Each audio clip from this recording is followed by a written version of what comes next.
E se você estivesse na estrada em uma viagem de negócios e do nada começasse a ser perseguido por um caminhoneiro psicopata?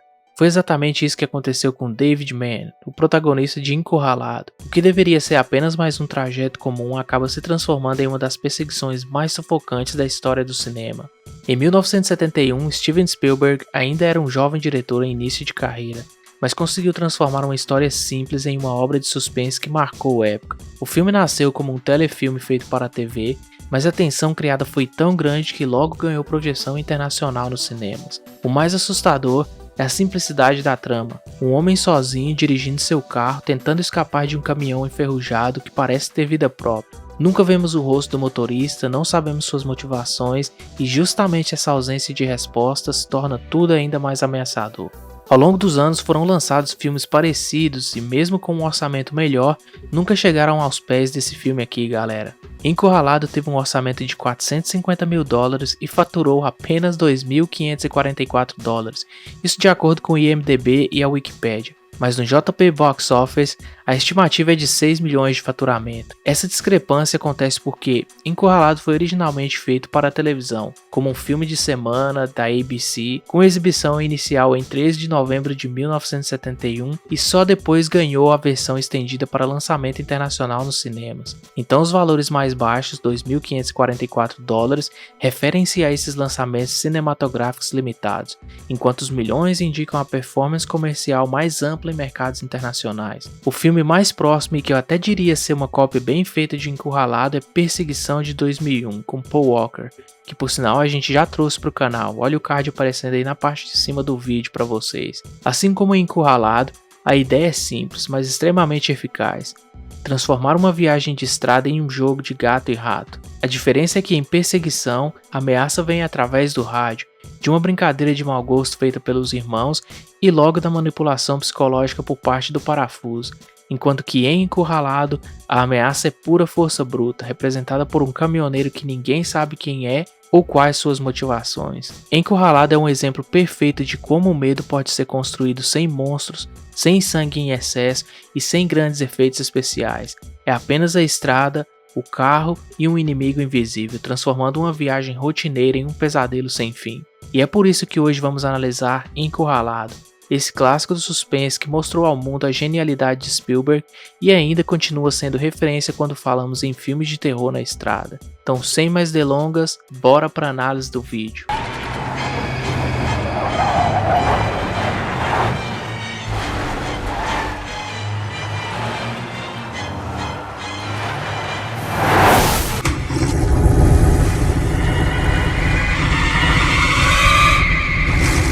O filme se inicia quando vemos David dirigindo tranquilamente o seu carro pelas estradas desertas da Califórnia, e nunca imaginaria que uma simples ultrapassagem por um escuro e sujo caminhão de transporte de combustível iria desencadear uma perigosa série de consequências graves envolvendo sua vida e de terceiros inocentes que cruzassem seu caminho, pois o motorista do caminhão sentiu-se inexplicavelmente ofendido e decidiu partir para uma briga na estrada utilizando seu caminhão para iniciar uma perseguição sem sentido, iniciando um perigoso jogo psicológico com o inicialmente pacato motorista do carro, que apenas queria seguir sua viagem normalmente. Após a ultrapassagem de David, o caminhão ultrapassa ele novamente e começa a diminuir a velocidade. Então David volta a ultrapassá-lo e o caminhoneiro começa a buzinar. David então para em um posto de gasolina, mas logo em seguida o caminhão encosta ao lado dele. Ele fica atento, tentando enxergar quem está atrás do volante, mas antes que consiga, o frentista aparece puxando conversa. Ele oferece dar uma olhada no carro e David aceita. O sujeito examina o motor e comenta que o radiador deveria ser trocado. Detalhe que pode parecer simples agora, mas vai ter peso mais adiante. Enquanto isso, David pede para usar o telefone e liga para sua esposa, só que a conversa não ajuda em nada, pelo contrário, a mulher começa a despejar reclamações e encher ainda mais a paciência dele, como se o cara já não tivesse problemas suficientes. O caminhoneiro fica ali do lado de fora do posto e logo após David deixar o posto, ele volta a persegui-lo novamente, e logo ultrapassa David e começa a frear outra vez. O David então tenta ultrapassá-lo outra vez, mas o caminhoneiro fica jogando o caminhão para lá e para cá. Quando ele dá sinal para o David ultrapassá-lo, David quase bate o carro em outro carro que estava vindo. A partir desse momento, David já sacou que o caminhoneiro estava de sacanagem. O David então em uma manobra consegue ultrapassar o caminhão e nessa parte começa a perseguição pra valer. Porque o caminhoneiro vem full pistola atrás do David e bate na traseira do carro dele. E sinceramente galera, eu não sei onde eles acham caminhões pra correr mais do que um carro popular e ainda dirigir em alta velocidades em curvas. Entre as várias sequências interessantes de Encurralado, um dos ápices certamente é quando, após uma perseguição violenta na estrada, o David sai da pista perigosamente em alta velocidade em direção a uma lanchonete e bate o carro numa cerca de madeira, quebrando parte dela. Por sorte, ele apenas torce levemente o pescoço e decide então entrar no bar para se refrescar no banheiro.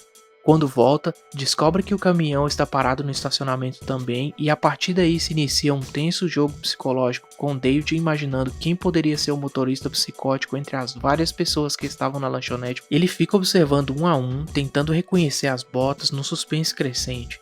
Realmente é complicado galera, você saber que alguém que quer te matar está no mesmo ambiente que você e você não pode reconhecer quem é o sujeito.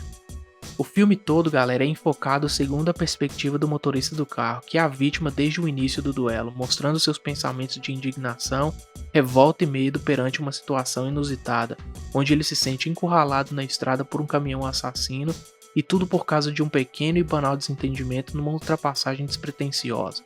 Embora eu acho que esse nem é o motivo real dessa perseguição aqui, porque o David não fez nada, galera. O cara simplesmente ultrapassou um caminhão e o cara começou a persegui-lo. Nesse bar, ele fica meio paranoico e começa a se fazer perguntas. Quando o que ele deveria ter feito era simplesmente chegar no bar e perguntar de quem era o caminhão. Mas ele não faz isso. E do nada ele vira para um cara totalmente aleatório que ele acredita ser o dono do caminhão e começa a dizer para ele parar com isso, dá um tapa no sandubão do cara só para levar um murrão na barriga e segundos depois descobrir que o cara não era o dono do caminhão, pois ele vê o caminhão saindo do bar e decide sair correndo atrás do caminhão. Ele volta pro bar, pega seu carro e vai de volta para a estrada.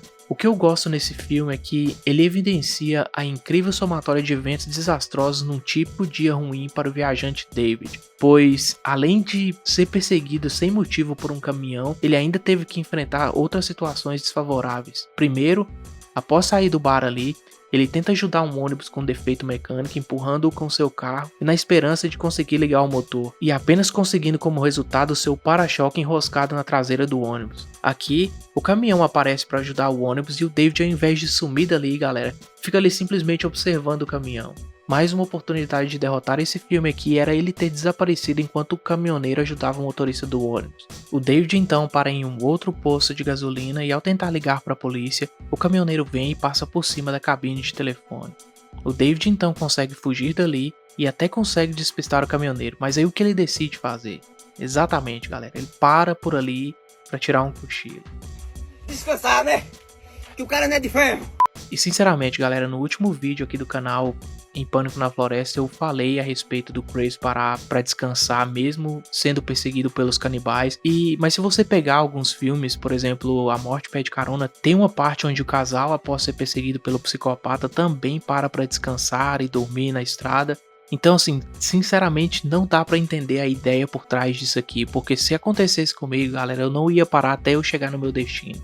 E o pior de tudo aqui galera é que o David, após ser acordado por um trem que passava ao lado do seu carro, decide ir na mesma direção que o caminhão foi, só pra lá na frente encontrá-lo de novo. Tu tá aqui de novo, menor! Ele desce do carro e vai correndo em direção ao caminhão que claramente vai se afastando dele. Galera, o que eu gosto também nesse filme é o fato de o caminhoneiro mostrar que está brincando com ele e isso fica muito claro no filme. Ao voltar pro carro, David avista um casal de idosos vindo em um carro e ao pedir para eles ligarem para a polícia na próxima estação que eles parassem, os dois velhos se irritam com ele, não acreditam nele e então o caminhoneiro começa a dar a ré na direção deles. Os velhos fogem dali e o David então entra no carro e volta para o mesmo cenário do início do filme. Agora é a vez de seu carro apresentar aquecimento no motor por causa do desgaste da mangueira do radiador. Lembra que eu falei lá no começo do vídeo? O carro então começa a perder a potência justamente na hora em que ele mais precisa da ação do carro, ao tentar fugir de seu perseguidor na subida de uma grande serra, onde o pesado caminhão perde significativamente o seu rendimento. E galera, embora a imagem desse filme pareça velha, até por ser um filme de 1971, o David, interpretado aqui por Dennis Weaver, era muito bom ator. Ele conseguiu passar essa vibe de desespero muito bem nesse filme, galera. Um exemplo claro disso é a hora que ele fala com um casal de idosos ali e até oferece pagá-los para fazer a ligação para a polícia. Depois de passar o filme inteiro sendo perseguido de forma implacável pelo caminhão, David Mann chega ao seu limite. Ele elabora um plano arriscado: deixar o carro em ponto morto e usá-lo como isca para atrair o caminhoneiro. Ele pisa fundo em um trecho montanhoso e deserto e se lança estrada acima. Quando o motor já está no limite, David joga o carro em direção a uma ribanceira, fingindo que perdeu o controle. No último instante, ele salta do veículo, deixando-o desgovernado. O caminhão, tentando atropelá-lo mais uma vez, acelera e acaba caindo na armadilha. Bate contra o carro de David e despenca pela encosta. David, exausto e ferido, observa a queda de longe, feliz e muitas vezes em silêncio. No filme, ele se senta na beira da ribanceira, olhando o pôr do sol, aliviado por finalmente ter vencido essa perseguição sem sentido. A cena se prolonga, deixando claro o esgotamento físico e psicológico do personagem, até que a tela escurece. Qualquer diretor água de salsicha ia querer dar uma continuação para esse filme e fazer esse caminhoneiro sair ileso daqui, galera. Mas estamos falando de um dos maiores diretores de todos os tempos. É um desfecho seco, intenso e até simbólico, eu diria. Um homem comum que, mesmo fragilizado, consegue derrotar um inimigo que ele nunca teve ideia de quem fosse e suas motivações. E é isso aí, galera. Encurralado, na minha opinião, é um dos maiores filmes quando se trata de terror na estrada. O filme consegue entregar essa sensação de medo e desespero e ao mesmo tempo a felicidade do ator no final do filme ao derrotar o caminhoneiro. Ainda que com pouco diálogo, você consegue simpatizar com o ator e a todo tempo você torce para o David escapar do caminhoneiro e chegar ao seu destino. E uma curiosidade incrível desse filme é que as filmagens foram feitas em apenas 12 ou 13 dias, um desafio que nem Spielberg consegue explicar como foi atingido. E a versão inicial tem apenas 70 minutos, sendo estendida depois para 1h30 para o lançamento do filme na Europa, acrescentando-se algumas cenas adicionais. Sendo assim, por todos os pontos que eu mencionei acima, mais o trabalho da equipe de filmagem, eu vou dar uma nota 9 para esse filme, galera. Mas eu quero saber a opinião de vocês, galera. Esse foi um filme que vocês me pediram bastante, porque eu sei que vocês gostam bastante desses filmes de terror na estrada, de perseguição. Então eu quero saber a opinião de vocês. Qual a nota de vocês para esse filme? Se vocês mudariam alguma coisa nesse filme, quais os próximos filmes que vocês gostariam de ver no canal? Eu peço para vocês deixarem o like, se inscreverem no canal e ativar o sininho. Eu vou ficando por aqui, eu vejo vocês no próximo vídeo e valeu demais!